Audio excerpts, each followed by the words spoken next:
আসসালামু আলাইকুম। প্রিয় দর্শক, অন্য মঞ্চের আলাপ চাইতায় আপনাদের সকলকে আমন্ত্রণ জানাচ্ছি। আসসালামু আলাইকুম রহমতুল্লাহি ওবরকাতুহু।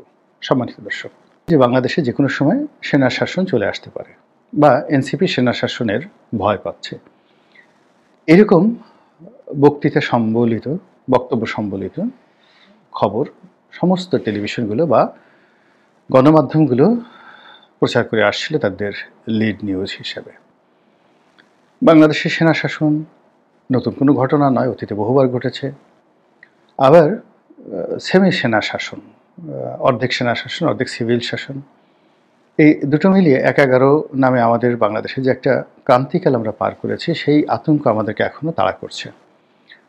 ফলে আমরা যখনই কোনো এদিক ওদিক দেখি, গণতন্ত্রের যাকে বলা হয় কর্তৃত্ববাদ দেখি, কোনো একটি রাজনৈতিক দলের ভুল দেখি, ভ্রান্তি দেখি, সবসময় আমরা ১/১১ উদাহরণ টানি, বিশেষ করে ২০০৮ থেকে আজ অবধি।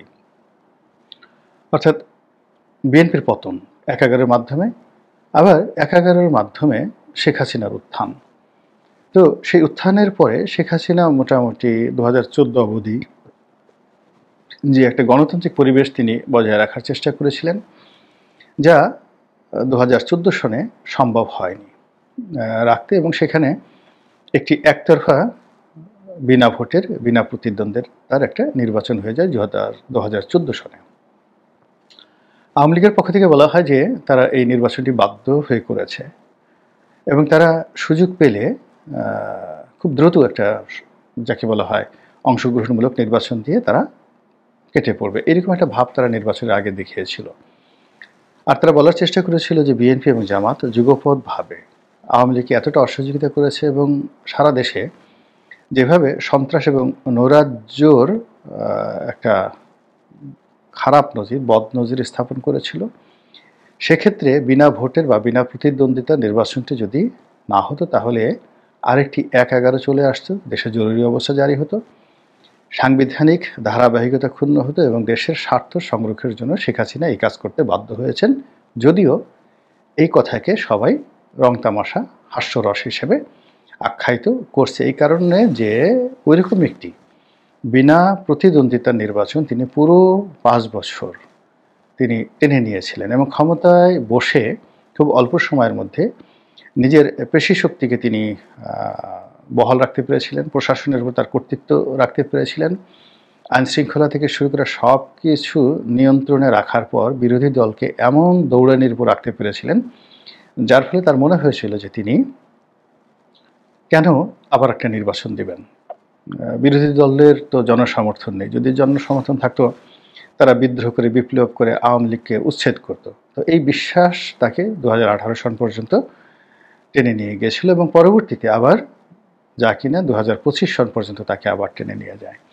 তো এই যে পুরো সময়টি ২০১৪ থেকে ২০২৫ পর্যন্ত আমরা যারা বক্তব্য দিয়েছি, আমরা সবসময় একটা ১/১১, আর একটা মার্শাল লয়ের, আর একটা সামরিক শাসনের, আর একটা তৃতীয় শক্তির যে আগমন হবে এবং শেখ হাসিনাকে বাংলাদেশ থেকে চলে যেতে হবে, এই কথা আমরা বারবার বলে আসছি। এবং যারা আমরা এই কথাগুলো বলতাম, তাদেরকে আওয়ামী লীগ সরকার গণশত্রু মনে করত এবং তাদেরকে নানাভাবে নাজেহাল করার জন্য, তাদের জীবনকে তছনছ করে দেওয়ার জন্য রাষ্ট্রশক্তি করে নেই, এহেন কোনো কুকর্ম নেই।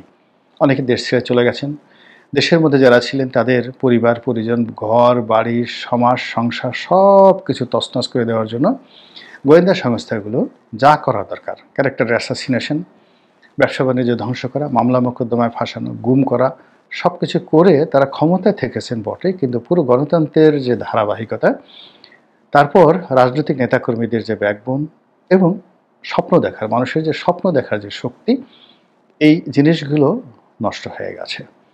আর তার ফলে কি হলো, ২০২৪ সনে একটা সফল বিপ্লবের পরেও যখন একটি সরকার গঠিত হলো, এটাকে না ১/১১ বলা যাচ্ছে, না তৃতীয় শক্তি বলা যাচ্ছে, না এটাকে মার্শাল ল সরকার বলা যাচ্ছে, কোনো কিছু বলা যাচ্ছে না। এরকম একটা সরকার এলো যেটি বৈচিত্র্যহীন, যেটি ভাবলেশহীন এবং যেটির কোনো ব্যাকরণগত অর্থ নেই। কেউ এটাকে মার্কিন ডিপ স্টেট পলিসির একটা পরীক্ষামূলক প্রকল্প হিসাবে বিবেচনা করছে, যে আমেরিকা একটা প্রকল্প বাংলাদেশে চালু করলো, এটা যদি সফল হয় তাহলে অন্যান্য দেশে এই কাজগুলো করবে। তারা আফগানিস্তানে হামিদ কারজাইকে দিয়ে যেভাবে একটা পরীক্ষামূলক সরকার ব্যবস্থা চালু করেছিল, ঠিক ওইরকম একটা সরকার ব্যবস্থা বাংলাদেশে চালু করেছে বলে নানা রকম কথাবার্তা বিভিন্ন মহল থেকে ঠাট্টা মশকরা সহকারে বলা হচ্ছে। তো যাই হোক না কেন, 2014 সনের পরে বা 2018 সনের পরে, এমনকি 2024 সনের নির্বাচনের পরে শেখ হাসিনা সকল কিছু শক্ত হাতে, বিশেষ করে প্রশাসন যেভাবে নিজের নিয়ন্ত্রণে রাখতে পেরেছিল, এই যে নতুন যে পরীক্ষামূলক প্রকল্পের সরকার, ডক্টর মোহাম্মদ ইউনূসের সরকার, তারা কিন্তু এই কাজটি করতে পারেনি। তারা মানুষকে সুন্দর কথা বলেছে, সুন্দর গল্প শুনিয়েছে, নানা রকম আশার বাণী শুনিয়েছে, কিন্তু দৃশ্যত এবং কার্যত কাজের কাজ কিছু হয়নি, বরং চারিদিকে হতাশা এমনভাবে ছড়িয়ে পড়েছে যে মানুষ যার যার অবস্থায় থেকে রীতিমতো ত্রাহি ত্রাহি শুরু করে দিয়েছে। শেখ হাসিনার জামানাতে যে ক্ষয়ক্ষতিগুলো হয়েছিল, সেই ক্ষয়ক্ষতিগুলো প্রচণ্ডভাবে বেড়ে গেছে। আর শেখ হাসিনার জামানাতে যে ভালো কাজগুলো হয়েছিল, তার সেই সকল ভালো কাজের একটাও হচ্ছে না, চলছে না। তাহলে বোঝার চেষ্টা করুন যে আপনি আগে যে ক্ষুধার্ত ছিলেন, ক্ষুধার পরিমাণ বেড়ে গেছে, কিন্তু ক্ষুধার মধ্যেও আপনার অন্তত একটু দাঁড়ানোর জায়গা ছিল, শোয়ার জায়গা ছিল, বাতাস ছিল, খাবার জন্য পানি ছিল। এখন দেখা গেল যে সেই জিনিসগুলো ক্রমশ নষ্ট হয়ে গেছে। ফলে আপনি কি অবস্থায় আছেন এই বর্তমান জামানাতে, এটা বোঝার জন্য আপনি গ্রামে যান, গঞ্জে যান, গিয়ে দেখবেন সেখানকার সমস্ত সামাজিক বন্ধন টুটে গেছে, পারিবারিক বন্ধনগুলো নষ্ট হয়ে গেছে। পাড়া মহল্লায় মাস্তানি করছে সেই 20 বছরের কম বয়সী ছেলেরা। বাবা মা তাদেরকে নিয়ন্ত্রণ করতে পারছে না। কেউ সমন্বয়ক নামে, কেউ ছাত্র প্রতিনিধি নামে, কেউ নয়া পান্ডা নামে বা নয়া গুন্ডা নামে নতুন একটা কর্তৃত্ববাদী ব্যবস্থা টেকনাফ থেকে তেঁতুলিয়া পর্যন্ত ছড়িয়ে পড়েছে। এবং এই ঘটনার সঙ্গে রাষ্ট্রের পুলিশ বাহিনী থেকে শুরু করে আইনশৃঙ্খলা রক্ষাকারী বাহিনীর যারা দুর্বৃত্ত রয়েছে, মন্দ লোক রয়েছে, তারাও এই ঘটনার সাথে জড়িয়ে পড়েছে। ফলে একটা মাফিয়া চক্র সারা দেশকে এমনভাবে চালাচ্ছে যে গত 1 বছরে দারিদ্রতা বেড়েছে, ব্যবসা বাণিজ্য সূচক সব কিছু মারাত্মকভাবে অবনতি হয়েছে, আরও অনেক কিছু। কিন্তু 6,000 নতুন কোটিপতি বাংলাদেশের অর্থনীতিতে যুক্ত হয়েছে। 6,000 নতুন কোটিপতি, যে ঘটনা কখনো শুনিনি যে একজন ডিসি পদে নিয়োগের জন্য শত কোটি টাকার লেনদেন হয়, একজন সচিব পদে নিয়োগের জন্য শত কোটি টাকার লেনদেন হয়। এবং এইগুলোর চেক তথ্য প্রমাণ সহকারে এখন যেভাবে পত্রপত্রিকা আসছে, বলাই বাহুল্য, এগুলো বিশ্বাসও করা যাচ্ছে না। রাষ্ট্র থেকে যখন কারো বিদেশ গমনে নিষেধাজ্ঞা জারি হয়, কিংবা বলা হয় যে এই লোক বিদেশে যেতে পারবে না, তার বিরুদ্ধে তদন্ত হচ্ছে, সেই মানুষ এই রাষ্ট্রের দুর্নীতিবাজ কর্মকর্তাদেরকে ম্যানেজ করে বুক ফুলিয়ে দেশের বাইরে চলে যাচ্ছে, যে কিনা ইতিপূর্বে শেখ হাসিনার জামানাতে হাজার হাজার কোটি টাকা বিদেশে পাচার করেছিল। ফলে আপনি দেখুন, চিহ্নিত যে সকল দুর্নীতিবাজ রয়েছে, যে সকল দুর্নীতিবাজদেরকে আওয়ামী লীগ নিজের হাতে, এই সরকারের হাতে ধরিয়ে দিয়েছে। আপনি চিন্তা করেন যে যারা এখন জেলখানাতে আছে, আওয়ামী লীগ বেশিরভাগ ক্ষেত্রে তাদেরকে ওন করে না। আওয়ামী লীগ যাদেরকে ওন করে, যাদেরকে স্বপ্ন মনে করে, যাদেরকে সম্পদ মনে করে, স্বপ্ন বললাম যে আগামী দিনের নেতৃত্ব যাদের হাতে তুলে দেবে, তাদের প্রায় সবাইকে তারা নিরাপদে দেশের বাড়ি নিয়ে গেছে। এবং 5 তারিখে শেখ হাসিনা যাওয়ার আগে ধীরে সুস্থে নৌপথে, স্থলপথে, বিমানপথে তিনি তাদেরকে নিরাপদ আশ্রয়ে চলে যেতে তিনি সুযোগ করে দিয়েছেন। টাকা নিয়ে, পয়সা নিয়ে, স্ত্রী নিয়ে, কন্যা নিয়ে। আপনি দেখুন তো, শেখ হাসিনার কাছাকাছি, শেখ হাসিনার স্নেহভাজন প্রিয়জন একজন সিঙ্গেল লোক জেলখানাতে আছে নাকি? কেউ নেই। আর যারা আছে তারা আওয়ামী লীগের বাকির খাতায়, আওয়ামী লীগের খরচের খাতায়। এবং তাদেরকে বর্তমান সরকার একেবারে হালুম করে ধরে বলছে যে না, আমরা বিচার করবো, ইত্যাদি ইত্যাদি যা কিছু হচ্ছে। তো এনিওয়ে, এর ফলে কি হলো, বাংলাদেশে যে শূন্যতা তৈরি হয়েছে, সেই শূন্যতার মধ্যে বিশাল শূন্যতা, সেই শূন্যতার মধ্যে বাকি আওয়ামী লীগ ব্যতিরেকে যে সকল রাজনৈতিক শক্তি, ধরুন বাংলাদেশের 50%, অর্থাৎ বিএনপি জামাত কেন্দ্রিক যে লোকজন, তাদের সংখ্যা সাকুল্যে 50%। আর আওয়ামী লীগ এবং তাদের বলয়ে যে সমস্ত লোকজন রয়েছে, তাদের সংখ্যা 50%। এখন এই 50% লোকজন রাজনীতি থেকে, অর্থনীতি থেকে নিজেদেরকে গুটিয়ে রেখেছে। আর প্রতি মুহূর্তে তারা ফিরে আসার জন্য, বিকল্প একটা ব্যবস্থা করার জন্য যে হুমকি দিচ্ছে, ধামকি দিচ্ছে। এর ফলে পুরো বাংলাদেশের যে বন্ধন, ঘনত্ব, যেটিকে বলা হয় যে একে অপরের সঙ্গে যে সংযোগ, এই সব কিছু এলোমেলো হয়ে গেছে, রীতিমতো এলোমেলো হয়ে গেছে। আর সে এলোমেলো হওয়ার কারণে কি হলো, নিজেদের মধ্যে, অর্থাৎ এই যে বাকি যে 50% তাদের মধ্যে তাপ এবং চাপের কারণে, ধরুন একটা চৌবাচ্চার মধ্যে জায়গা হবে 100 জন লোকের, সেখান থেকে 50 জন লোক সরিয়ে দেওয়া হলো, ফলে চৌবাচ্চাটা খালি হয়ে গেল বা একটা রুম খালি হয়ে গেল। তো এতক্ষণ ওই 50 জনের চাপে যাদের মধ্যে আত্মার সম্পর্ক ছিল, পাশাপাশি ছিল, তারা নিরাপদ দূরত্বে চলে গেল। এরপরে তারা বললো যে না, এই জায়গা আমার, ওই জায়গা তোমার। ওই 50 জন যারা চলে গেছে তাদের জায়গার সম্পত্তি, মানে তাদের স্থানটি দখল করার জন্য তখন আগের যে 50 জন কাঁধে কাঁধ মিলিয়ে ছিল, তাদের মধ্যে নতুন যে বিরোধ তৈরি হয়ে গেল। এই বিরোধের ফলে এখন বিএনপি জামাতের বিরোধ, জামাত এনসিপির বিরোধ, এনসিপি জামাতের বিরোধ, এনসিপি বিএনপির বিরোধ, সেনাবাহিনীর সঙ্গে যাকে বলা হয় ডক্টর মোহাম্মদ ইউনূসের দূরত্ব, ডক্টর মোহাম্মদ ইউনূসের সঙ্গে উপদেষ্টাদের দূরত্ব, উপদেষ্টা বনাম উপদেষ্টাদের মধ্যে দূরত্ব, প্রশাসনের সঙ্গে দূরত্ব, সব মিলিয়ে এরকম একটা ত্রাহি ত্রাহি অবস্থা তৈরি হয়েছে যে কেউ কাউকে 2 টাকা দিয়ে বিশ্বাস করতে পারছে না। আর এই অবিশ্বাসের কারণে মনের মধ্যে যে আতঙ্ক তৈরি হচ্ছে, ভয় তৈরি হচ্ছে, সেই ভয় থেকেই এনসিপির মুখ দিয়ে যেটা বলা হচ্ছে যে একটি সামরিক শাসন অবশ্যম্ভাবী এবং আসতে পারে। এবং আপনি সবসময় দেখবেন যে জম মেরে টানে, একবার যখন মানুষের মুখ দিয়ে কোনো কথা বের হয়ে যায়, বিশেষ করে যারা ক্ষমতাধর, যারা ক্ষমতার চেয়ারে বসে, সে যদি স্বপ্ন দেখে যে তার চেয়ার চলে গেছে, ওই স্বপ্নর যথেষ্ট যৌক্তিকতা রয়েছে। তো এনসিপি এখন ড্রাইভিং সিটে রয়েছে, হাসনাত সার্জিসরা গত 1 বছর যাবৎ দেশ চালাচ্ছে।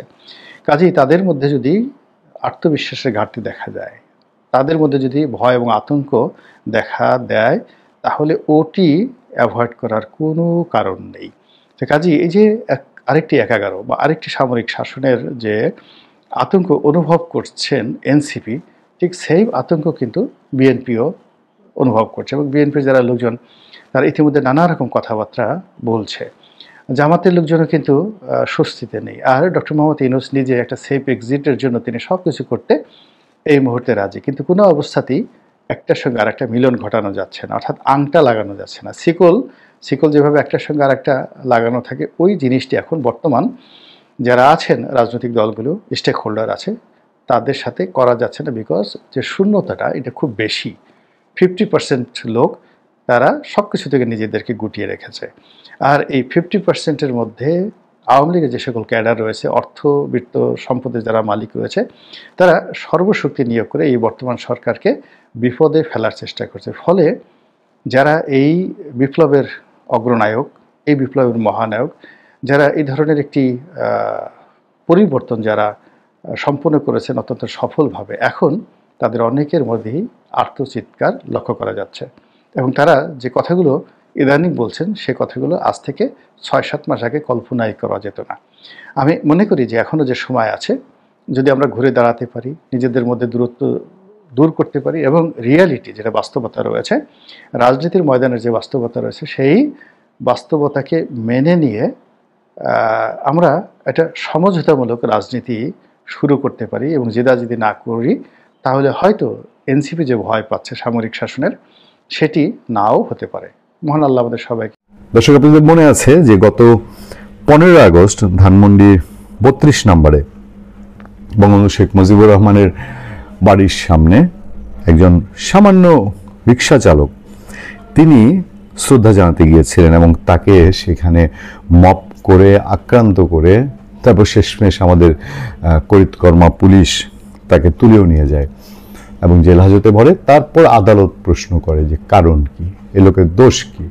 সে নিজের পরিশ্রমের টাকা দিয়ে ফুল কিনেছে, তার নিহত একজন মানুষের বাড়ির সামনে সে শ্রদ্ধা জানাতে গেছে। বাংলাদেশের কোন আইনে এটা হয় যে কোন আইনে একজন রিক্সা চালককে এভাবে ধরে নেওয়া যাওয়া? তারপর বাধ্য হয়েছে আদালত তাকে জামিন দিতে। সরকার বিবৃতি দিয়েছে, তারা দাবি করেছে এটার সঙ্গে জড়িত না, যদিও সরকারের প্রেস সচিব এই ধানমন্ডি 32-এ কী হবে না হবে এটা সম্পূর্ণ তদারকি করেছিলেন বলে ধানমন্ডি থানার ওসি, সেই আলোচিত ওসি, তারা যিনি মব প্রতিরোধ করে সুনাম করিয়েছেন, সেই ওসি কৈশৈন মার্মা, তিনি নিজেই সংবাদ মাধ্যমকে জানিয়েছিলেন। যাই হোক, সরকার বিবৃতি দেয়, সরকার বিবৃতি নিয়ে নানান প্রশ্ন আছে। এবার আমার সামনে একটি খবর দেখেন। খবরটা হচ্ছে জুলাই স্মৃতিস্তম্ভের সামনে জয় বাংলা স্লোগান, ভাইরাল সেই তরুণী গ্রেফতার। রাজশাহীতে জুলাই স্মৃতিস্তম্ভের সামনে দাঁড়িয়ে জয় বাংলা স্লোগান দেয়া সেই তরুণীকে গ্রেফতার করেছে পুলিশ। সোমবার রাতে গোদাবাড়ি উপজেলা গোয়ালপাড়া গ্রাম থেকে তাকে গ্রেফতার করা হয়। কাকনহাট পুলিশ ফাঁড়ির যৌথ দল এই অভিযান চালায়। গ্রেফতার শেখ মিফতা ফাইজা নাটোর সদর থানার দীঘাপাতিয়া এলাকার বাসিন্দা। তার বাবার নাম মোশাররফ হোসেন চপল শেখ। এর আগে সম্প্রতি সামাজিক যোগাযোগ মাধ্যমে ফাইজার একটি ভিডিও ভাইরাল হয়। ভিডিওতে দেখা যায় রাজশাহী নগরীর সিএনবি মোড়ে জুলাই শহীদ স্মৃতিস্তম্ভের সামনে দাঁড়িয়ে তিনি অশ্রাব্য ভাষায় গালি দেন। এরপর নিজের মোবাইল ফোন থেকে সাবেক প্রধানমন্ত্রী শেখ হাসিনার ছবি দেখিয়ে জয় বাংলা স্লোগান দেন। এক্ষেত্রে কিছুটা বাড়াবাড়ি। এ বিষয়ে আরএমপির মুখপাত্র গাজীউর রহমান জানান, ফাইজা ওই ভিডিওটি ফেসবুকে রিল হিসাবে পোস্ট করেছিলেন, পরে তা দ্রুত ভাইরাল হয়।